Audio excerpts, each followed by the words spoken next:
So this event is about encouraging teachers to integrate New Jersey specific data into their teaching about science phenomena and climate change. We are focusing on the New Jersey climate change standards that they came out with in 2020, and we're partnering with Sustainable New Jersey and the Department of Education for New Jersey to give middle school teachers all of this data on climate change that they can take back, and not just in science class, but like in all their different subject areas for it. So right now I'm serving as a supervisor for science, helping teachers have access to materials immediately that are relevant and applicable to things that are happening currently is perhaps one of the best benefits that I think Open SciEd presents for science education in general.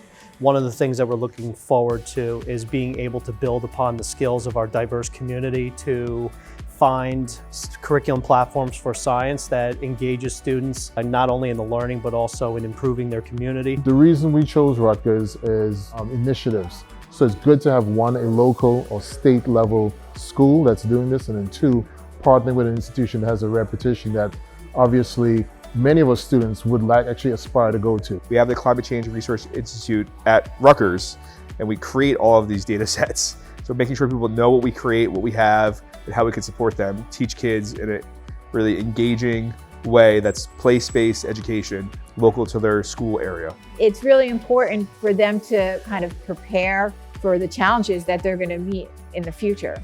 Climate change is real. It's happening, we're experiencing it. You may not think so.